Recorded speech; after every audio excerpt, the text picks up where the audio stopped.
All right, guys, what's going on? So what we've got here is a 2006 ltz400. Guy brought it to me with a hard start issue, and it keeps jumping into first gear or maybe second gear. I don't know yet. Either way, it won't stay in neutral. You can put it in neutral and roll it for a second and it'll pop right back in. But that's another issue. The hard start, I think, is the valves, but we're about to do a compression test on it. He said it will not start with the starter, but you can bump stop it or bump start it. So that to me screams valves. So we're gonna check those after this compression test. Now I've already washed the engine off so that we can pull the spark plug and put the compression tester in. I've already got the compression tester out of my toolbox, so we're gonna get set up for that. We got to remove the spark plug and then hook the compression tester up. And in between that, I need to look up and see what the cylinder is supposed to be running. It should be a little bit higher than what the manual says, because it's supposed to have a 440 kit in it. I'm not 100% sure if that's true. He said he bought the bike from a guy. He paid $1,200 for it. And it runs good once it's hot, he says. So we'll see. If it's just valves, then we'll probably have it running here in about an hour and a half. So we'll see.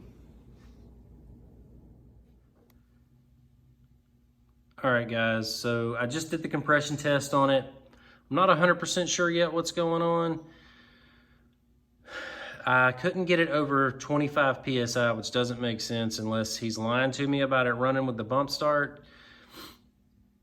Low compression's one thing, but that's next to no compression. And it shouldn't run even with a pull start on that. So something else is going on here, I'm not sure. So I think what I'm gonna have to do is get the leak down tester out and hook that up.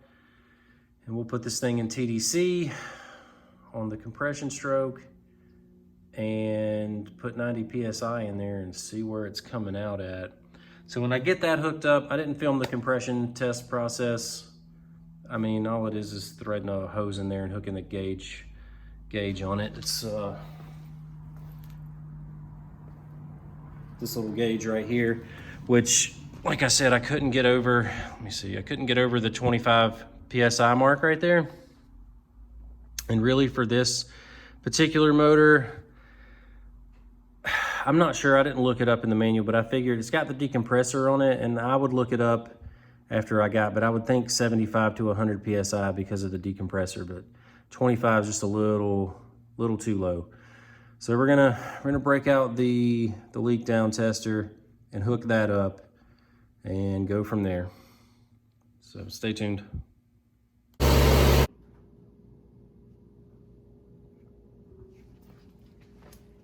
All right, guys, so we're set up for the test, which I already did it. I forgot to cut the camera on, but we're gonna do it again just so we can show you. Now I've got my gauge set already. So that's the leak down tester. And we're gonna hook that up to air. She returns to 0. And then we're gonna hook it up. The hose threaded in the bike, and I'm showing 100% leak by. I don't know if you can hear that on the camera, but I've got air coming from everywhere.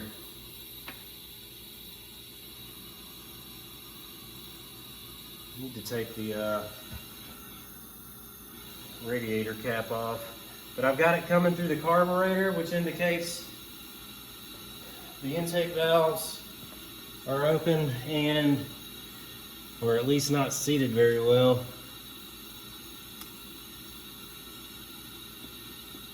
Don't hear anything coming from the radiator. But either way, something's going on with the valves. They're just not seated. I don't know if they just seem to be lapped or what. Or if their shims are holding them open, if they're just that tight. That could be. I mean, that would cause it if both sides were tight enough to have it open, that would cause it to not build enough compression to run. I don't understand how this thing's bump starting. That doesn't make sense to me, but I didn't try to bump start it myself. I was just going off of what he said. And, you know, anytime somebody brings you something, you really can't. You got to take everything they say with a grain of salt. Because, you know, the guy called me telling me about the problem with it jumping into gear, which it's doing. He told me he already knew what was wrong with it, and he told me his piston ring was bad, and that's why it was jumping into gear. So I knew then he didn't have a clue what he was talking about. So yeah, so we're gonna pull the valve cover and just see how tight the valves are, and if they don't really need to be adjusted, then the head's gonna have to come off and the valves are gonna have to be lapped. So, and I don't know if I want to hand lap them or if I want to take them somewhere. I feel like I want to take them somewhere just to make sure. I mean, I can check everything out, but I feel like taking it to an actual machine shop and getting the valves recut and everything, like having them put them on a valve grinder and turning everything and recutting the seats, like reshaping the seats or whatever, is going to be just to ensure I don't have to go back into this thing and I don't get it back together and find out, oh, well, you know, it's still kind of got the same problem going on. But we'll check it out. I mean, we can pull them and draw on them with a little bit of Sharpie and take the little hand lapper and just see where it's wearing at, and we can kind of measure that with the caliper and everything and go from there. But that's definitely why we're only getting 25 PSI. And who knows, maybe when I get those tightened up, it's still low on compression.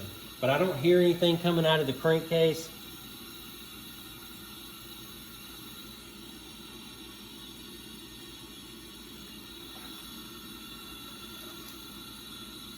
As far as I can tell.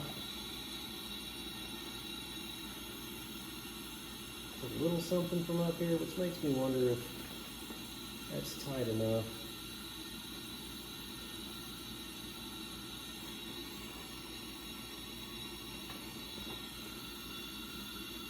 So, all right, well, we know we got valve problems, so let's get that cover pulled and put a feeler gauge in there and see what kind of gap we got between the cams and the valve buckets.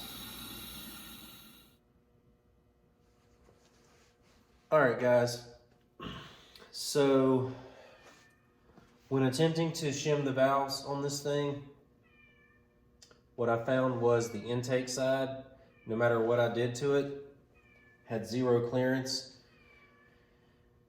So what I think is going on, well, initially I thought maybe he had bad valve seats or something like that. And then as I was reading about these ltz400s, I came across a lot of information that suggests that the stock valves are prone to cupping. So I think that's probably what's going on, maybe. So we're gonna have to pull the head and visually inspect everything because something's going on. Right now there's no shim in there, just the valve buckets, and there's no clearance at all. In fact, there's a negative clearance. You can tell it's pushing the valves open. So something's up. And honestly, I really hope it is the valves, because that's something I can do. Like, we can hand lap the valves, but what we can't do is cut out old seats and put new ones in. So they're just gonna have to be sent somewhere. But I did call yesterday just to get a price on that for Millennium. And it was like $350. That includes the seats and everything. So we're gonna get the head removed and visually inspect everything, and we'll show you all that, what it looks like, I guess, as soon as we get it off. So we'll be right back. All right, guys, so I went ahead and got the carburetor out of the way. Now we're gonna take our 12mm socket and our breaker bar here.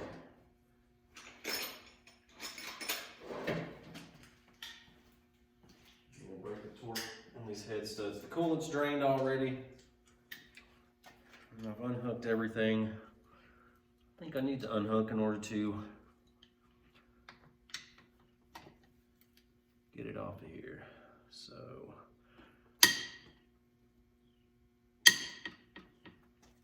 give it some little bumpity bumps.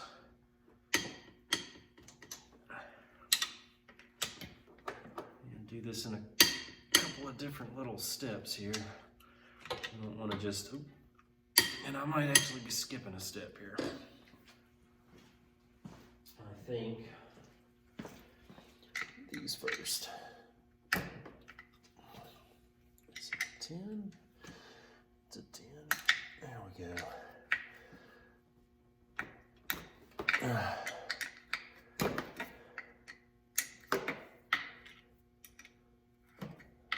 And these are just alignment bolts, but you want to remove these first.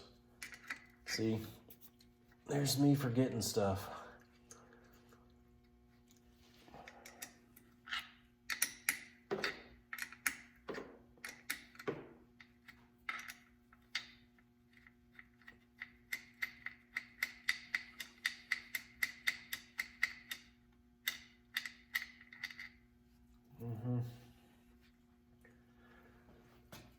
I really don't think these are the right bolts for this thing. They're not long enough. I bet this one is. I bet they were missing one.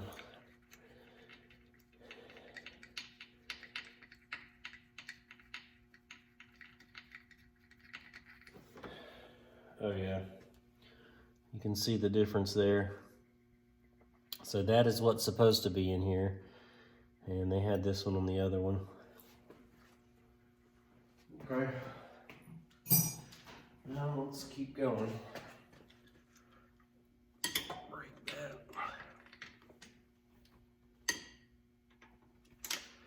Okay.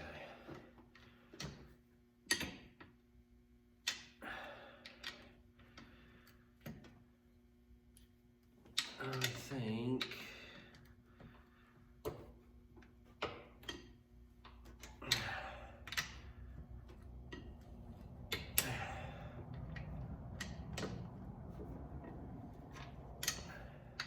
we're good.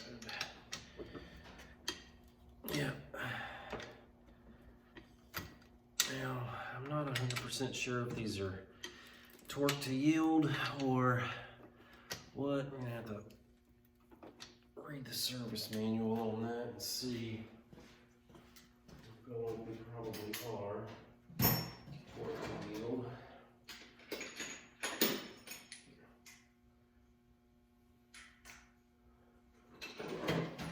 They should have a service limit measurement, so I can probably reuse them, and I'm gonna try because everything that's going on is already gonna be a little expensive, especially if the seats are bad, because I mean I can't even do that, so you already know it's going to be $350. If it's just the valves need to be replaced, then I can lap those by hand as long as the seats look decent. And if not, if it's still just the valves and the seats need to be cleaned up a little, got a local place that I trust to do that and make them seal. And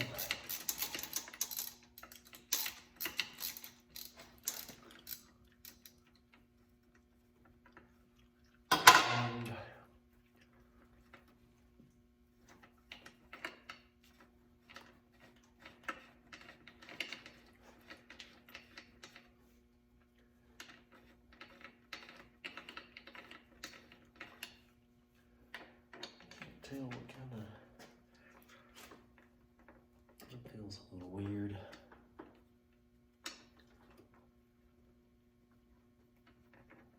Tell you what. I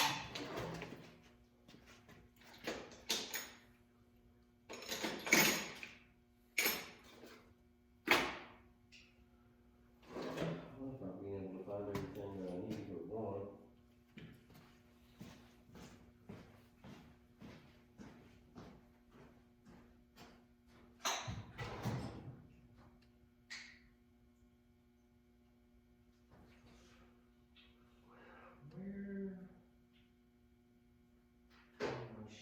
extensions.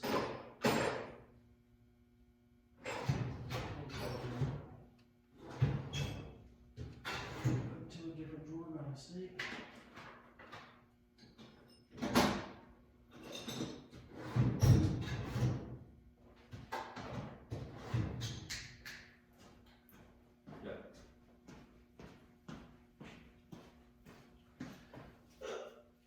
Bottom of my seat. Let's see.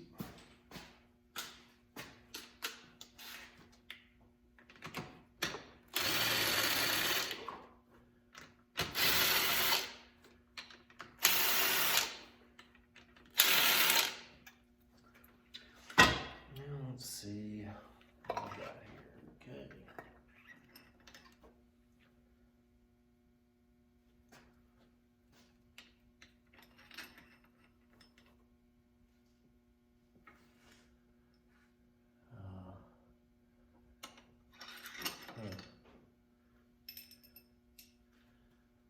None of these got a washer on. That's strange.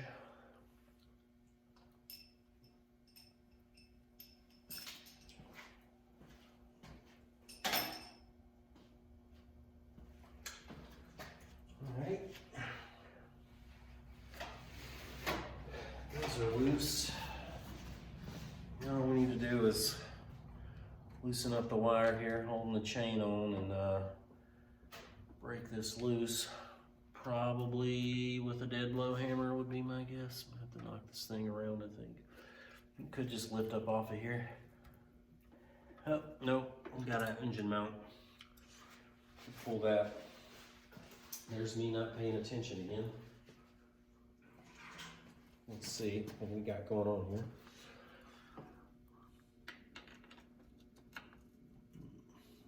Is it a 14? It feels like a 14. It's easier to get to from this side. It is. Okay. So my thoughts on this matter. Our 14 mil socket.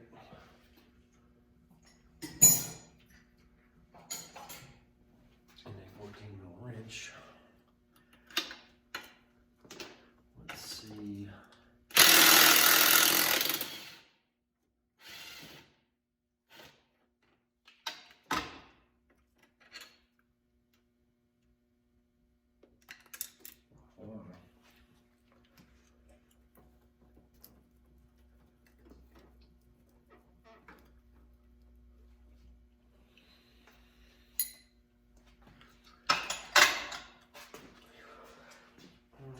Should be the only thing holding her on there.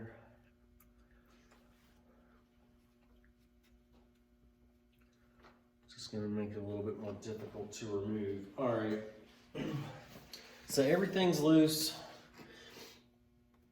We had an engine mount right there for the head. You can see it's lifted up now.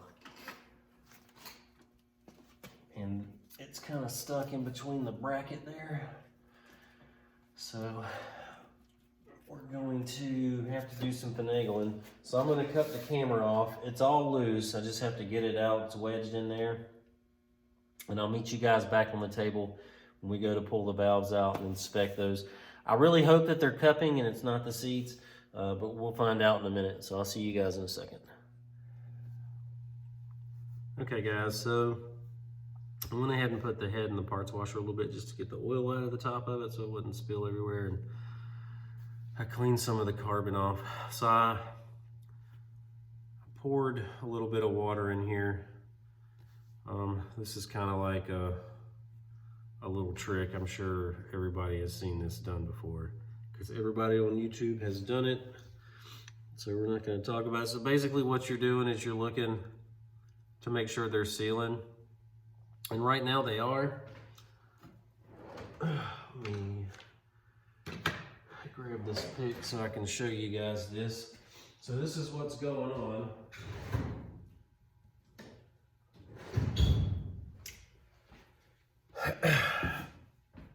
So you probably can't see this with the water in there, but we're about to take it out. I'm gonna spray a little bit of air in here and just see, you know, how bad it is, but if you look at the exhaust valves here, there's a lip going around the valve. Now that's because of the angle they grind on it and the angle they cut into the seat. This doesn't sit all the way flush. It's not supposed to. And if you look at these, they are, and you can kind of start to see that looks like it might be a little bit of the seat right in there. So these, I think, I still can't say without pulling them, and we're about to pull them, whether this is the valve being pulled through and cupping or what, but you can see this is flush. Like if you look here, it's got a lip on it all the way around. They're sitting good. And both of these are not, which explains why they're so tight, why I can't get a shim on them and get any kind of clearance at all. But they're not leaking, so they still got a good mate. And then we're going to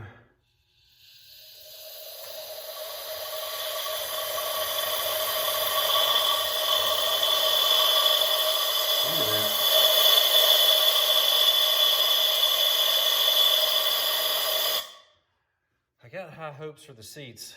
There's no air bubbles.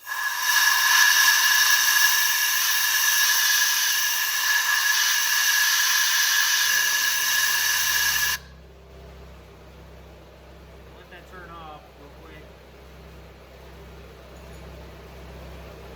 Actually, we're gonna go ahead and pull the valves, and I'll cut the camera back on. We'll take a look at what we got.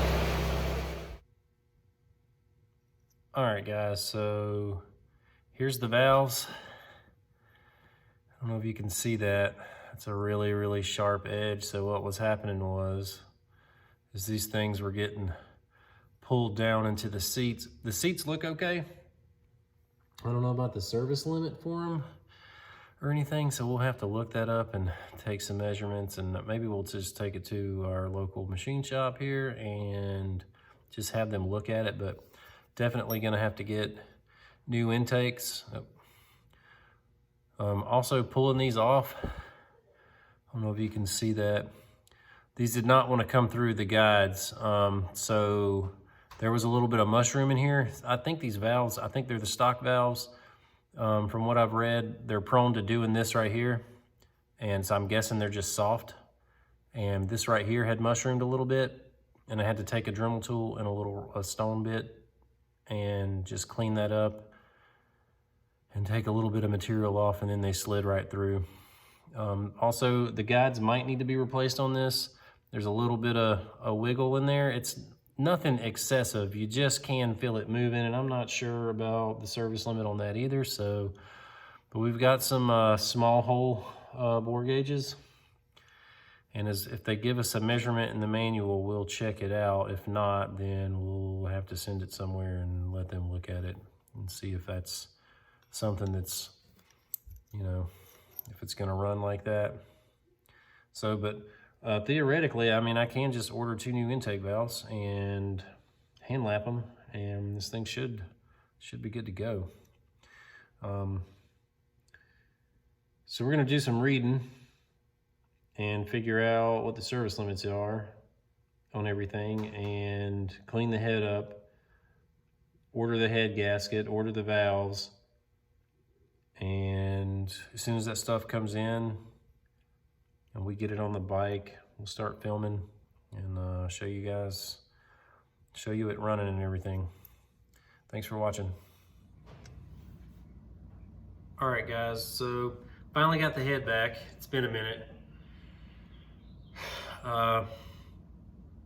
If you remember, these 2 valve seats had to be replaced, and then when we got it back, he just didn't trim enough off of the seat to where it could be shimmed, to where the shims would work out. Like, I had a 3.5 millimeter shim in there, which is basically the biggest shim you can get, and I still had way more clearance than we needed. So yeah, I called him. He's a real nice guy, local guy. Told me to bring it back, and I brought him the shim kit, or a shim kit. That way he could put one in there, and then they basically just trim down to that to get specified clearance. So he put a 3.25 millimeter shim in there, and then trimmed whatever he had to trim off of it, and got 0.15 millimeters. This is right in the middle of our minimum and maximum clearance, so that was pretty good. So a little bit of stuff we had to do. This exhaust cam had, it had a little burr on it. I never saw it, but I could feel it, like it was hanging up. I thought it was warped, so I just asked him to check the run out on it. It wasn't the run out, it had something going on. I don't even know if it was on the cam or here, but they got it moving pretty freely. And then, you know, you could still feel it a little bit. And so when I got it here, I just kind of polished up right here where it's gonna ride in its little journal here. And then I polished the journal with like some 400 grit sandpaper. I mean, this stuff is, you know, you could rub this across your face and it wouldn't do much. So, and I just kind of rubbed it around in there and rubbed it around in here, and it feels pretty good. So this thing had Healy coils put in here, here, and here. They were all stripped out. Actually, no, here and here. I don't think the intake side got anything, just the exhaust side. Those two were stripped out. This one stripped out one time when before I took it back to him about the cam. I was just kind of trying new things to see if I could get it to loosen up or figure out why it was doing it. So, and it, you know, I stripped this one. This thing, they only get 7 foot-pounds, so it's not a lot, but there's no telling how many times this thing's been taken off and put back on. And yeah, so got a few things to do. I'm gonna stop filming while I do this part. I'm either gonna Healy coil this. I'm fixing to check it to make sure it'll hold 7 foot-pounds, because before it didn't. And then we're just gonna get it mounted to the bike, get everything cleaned up and mounted to the bike. And then I'll start filming again when we set cams and stuff like that. And we'll just kind of go through what we're gonna do to it. Rebuilt the carburetor on it, replaced the shift shaft. It was bent, so it kept popping out of neutral, or it kept jumping into first, rather. That's about everything so far that we've done. So let's finish chasing these threads and see if it'll hold the 7 foot-pounds that's required. And if it will, then we'll get the head installed and bolted down, and then we'll start filming again. You know, I try not to make these videos terribly long. I think YouTube has some algorithm where they like them to be somewhere around 20 to 30 minutes or something like that. So maybe if we can hit in the middle or something, I don't know. All like 10 of you or 100 of you, I think. Anyway, yeah, let's get that done and pick this right back up, man. All right, guys. So I went a little further with it than I said I was gonna go. And that's just because we were having fitment issues with some of this stuff. They've got a big bore kit in this thing, and I think it's some kind of Chinese big bore kit, because the cylinder, like we were having fitment issues. You can see the cylinder doesn't exactly line up, and I was worried about the gasket and everything. And anyway, I just went ahead and installed everything. So I'm sorry I didn't film that, setting the cams and everything. They were particularly easy, I guess, on this particular model. There's no bearing on the cam, so it just rides inside the journal, I guess. And yeah, you can easily slide them in. There's really no, you don't have to, you can do them one at a time. Like, that's what was so awesome about it. They were super easy to get in line. It took like 3 minutes, 2 minutes, something like that. Other than that, everything seems to be okay. I did find 2 pieces of metal inside the clutch cover housing. So we bore scoped to the crankcase. I should have filmed that. And I don't have like a super expensive bore scope, so the camera head doesn't like articulate. But I didn't see anything where it would be missing, where anything was broke or anything. But if you look on the underside, you can kind of see where they repaired some stuff. And so on the inside of the clutch cover, there's these little orifices. I'm assuming they're from casting, because I mean, they don't do anything. So I'm pretty sure they're just there from casting, but they were stuck up in there. They never fell out or anything. I just happened to notice them when I was going to clean the gasket material off so I could put this thing on. So I pulled the filter and everything. There was I never noticed metal in the oil when I drained it or anything. There was nothing shiny or sparkly in the filter. So I'm assuming that was just left over. That might have been why they put the big bore kit on, because they had to go into it or whatever. And I feel like, yeah, I mean, I feel like that's probably what happened. So there doesn't appear to be metal shavings in the motor, I guess is what I'm getting at. Other than that, everything went back fairly smoothly. So we're at a point now, everything else is hooked up. I just need to put oil in it, coolant, and I guess just slide the fuel tank on there, throw a little gas in it and see what this thing's gonna do. Now this thing we replaced the shift shaft on it also. This thing was jumping into first gear or second gear, I don't even know. Like if you pushed it just a little bit or if you tried to hit the starter motor, it just jumped in. The shift shaft was bent. Now this guy told me he was bump starting, and he said it would run if you bump started it, but you know, it had no compression when it came to me, and I did a leak down test on it too, and it was showing like 100% blow by, because the intake valves, if you remember from the beginning of the video, the intake valves were shot. They were starting to tulip or cup or whatever, you know, however you want to call it. They were starting to be pulled through the valve seats, and so we got those replaced. But I called him because I couldn't see how he was bump starting this thing. Like I didn't see how it was running, and he told me that if you hook it to a truck and pull it at 40 or 50 miles an hour, it'll start. And I still didn't quite see that, but maybe. Either way, I'm pretty sure he's the cause of it. I don't know if it was jumping into gear before then or what, but he's probably the cause of the transmission issue. I didn't see anything wrong with the forks or the shift drum or anything when we were looking at it with the camera. But again, it doesn't articulate. It's got a front mounted and a side mounted camera. So we're just kind of switching between those and turning the cable to feed it in there and everything. So we got an okay look around. Again, nothing shiny inside of it or anything. No sparkly metal pieces or anything where it looks like anything sheared off. So I don't know where those pieces came from. So like I said, I'm thinking they pulled it apart for whatever reason, and that's when they did the big bore kit. And they missed those chunks of whatever. But I don't see how. I mean, I guess I can see how. I almost missed them because they were stuck inside the little casting holes. And you know, I had this thing upside down for the longest time. They never fell out or anything. If it wasn't for me having to clean the gasket off of this thing, I probably wouldn't have noticed them either. So thank God I did, because I don't want that to be on me, you know, because I'm the first person he's gonna be looking at. And this thing's just a turd. Like, there's so much wrong with this thing. Like, it really could have used it going through just to inspect everything and make sure it was good. But he's got enough money in this top end just because I had to pull the head apart. And, you know, we had to polish up a little bit of the head. So something was going on with the exhaust cam. It would not turn freely. It would turn freely in a spot, and then it would just like lock down.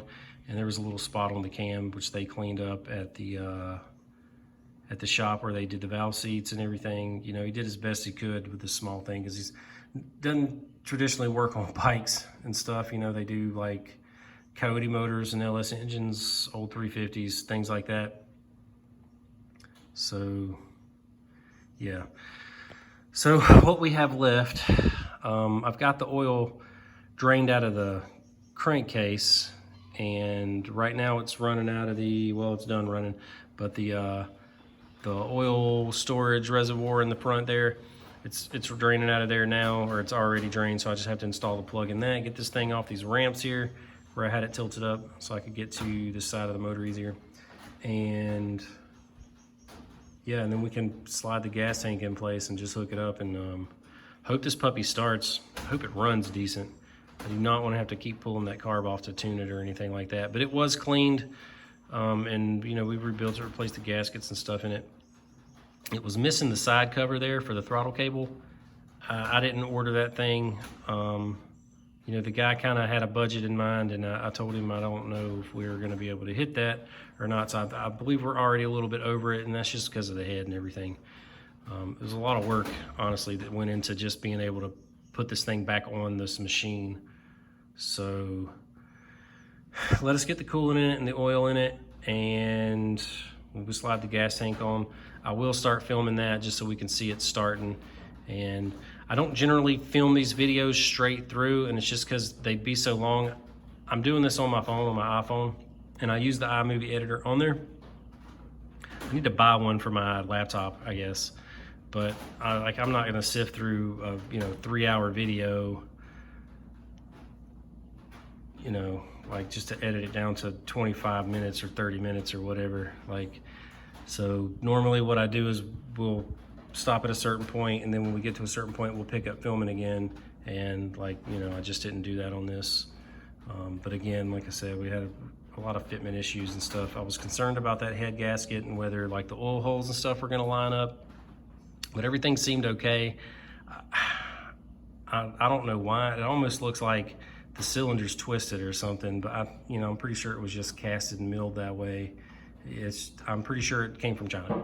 I don't think it's a niche. When I've seen some of those kits on the TRX 400s and or the EX400s, and everything on those seems to fit pretty good. From what I understand, they're not bad kits. I've never used one myself personally, so I don't know where this thing came from. I'm gonna be honest with you, we got a kit for that Polaris in the back there from BPR, and that it came with a JE piston and everything, and new hot rod crank and all this other stuff, but the cylinder and the head kind of line up very similar to how this does. And from my understanding, it's their own cylinder, right? So, and I think they ordered the damn things from China. I don't know for sure. Don't hold me to that. So I think we'll be using A to Z from now on. So yeah. All right, well, let's get the fluids in here and get the gas tank slid on and get this thing started. See you guys in a minute. All right, guys, we're back. And I'm a little ahead of you again. Not with getting it started or anything. So after we got the head and everything on and the carburetor put on, I took the drain bolt out of the oil reservoir that normally sits right up here in the front. And the bolt was stripped out, which has kind of been the story of this thing. It's already got 3 Healy coils in the head, and then one of the oil lines on the bottom doesn't even have a crush washer on it. If you ever worked on this last, just put some RTV on it. So there's a crush washer on one side of the banjo bolt, and then there's RTV on the other. So we pulled the oil reservoir, turn that off, and you'll excuse my coffee here. And essentially what I did was first I tried to just run a thread chaser through there, and that did not work. It still wouldn't bite. And so yeah, so we drilled it out and we ran the next size up so we could put a Healy coil in it. Yeah, so that's where we're at. And I just ran this through the parts cleaner and then blew it out real good with compressed air. And now we're just kind of waiting for it to dry a little bit, so that way some what do you call it? Loctite. Yes. Some Loctite will set up on the Healy coil just fine. And then we can throw this thing back on there. So hopefully, give that a little bit, 30 minutes, an hour, we'll come check it. We just don't want any oily residue on the threads. And really and truthfully, I'd like to get the parts cleaner solvent completely dried up out of there anyway, just because I don't want it to degrade the oil that we put in there any at all. And it will do that. So, I mean, not that I think that little bit will mess with 2 quarts, but you never know. I don't want it to mess with the detergency properties or anything with the oil, so we're just gonna wait till it completely dries. I might even throw this thing in the oven if I can get those bushings out of there. We'll see. Anyway, as soon as this thing dries, we're gonna get it slapped back on and get some oil in it, and we'll see you guys shortly. All right, guys, we're back. So this thing's running now. I think where I left off at was a few different things. The oil reservoir over there, the drain bolt was stripped out and it needed to have a Healy coil put in, so we did that. It's not leaking, so that's plus. The carburetor, this thing was idling erratically. I couldn't really find a good spot for it. It was either way up or it was not idling at all. So we took the butterfly valve out of the old one Now there's like a little pumper diaphragm deal on the side of this thing, and the leak down jet, just, you know, when we pulled the butterfly valve out so we could clean that up because it was a little tacky. The throttle cable on this thing definitely needs to be replaced. It's I don't know what you call it. It's grabby. It's like, it feels like it's dragging on something. Now there's a slight bend in the end of the cable where it starts to go into the carb. It's like it's crimped or something. I think it's grabbing there. I'm not 100% sure if that's it. I lubed it up. It helped it a little bit, but it's still, it really needs to be replaced, and so does the clutch cable. So, and the guy knows about that. But when we were blowing the other carb back out, the leak down jet in the cover for that little diaphragm or whatever, it just blew right out of the cover. And it's a pressed in thing, so it shouldn't do that. What else? Well, that's about it. Once we got the new carb in and I swapped the jets over, the old carb wasn't exactly jetted correctly. It had too small of a secondary main in it, and the pilot jet was a stock size. This is a 4 mil overbore on here. In general, when you're talking about a big bore kit, around 2 millimeters you can get by with stock jetting is just fine. The big bore kit tends to create more vacuum and it'll pull more fuel through the same size jets, but at a certain point you have to kind of go up inside, especially when you've had up in size, especially when you've had some head work done. So if you have a ported head or something like that, you definitely, because you lose vacuum, it draws air a lot more freely and you lose a little bit of vacuum. So you need a slightly larger jet just for it to draw a sufficient amount of fuel. Or if you're running race gas, obviously, you know, race gas burns a lot faster, so you need more of it. Yeah. So, but he had a stock pilot in here. It's a 22.5.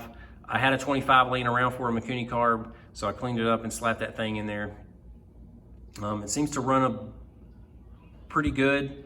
We test drove it yesterday. It's got plenty of power. It starts just fine. So it feels a little bit lean on the bottom end, but not crazy lean or dangerous lean, just a little bit lean. When you're wrapped up and you try to use a little bit of engine brake, you know, you get a little bit of backfiring, a little popping. Now that's somewhat normal on a 4-stroke dirt bike or quad or whatever, especially on a carbureted bike. Excuse me.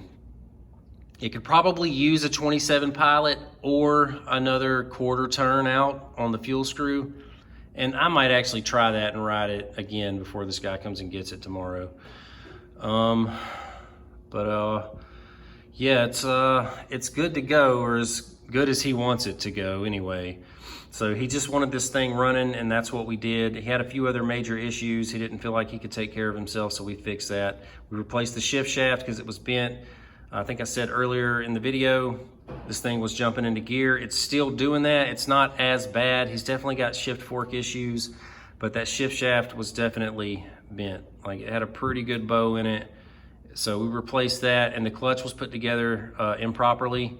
So we straightened that out. He still needs a clutch cable, but it feels a lot better than it did. It's just really stiff, but the cable, I think, is dragging in there. And if you look at it right there on the top of the motor there, the little bit of wire that you can see, it doesn't look 100% straight. Like, it's got some little crimps in it, and you're kind of pulling that out a little bit, so it just feels like a little sloppy.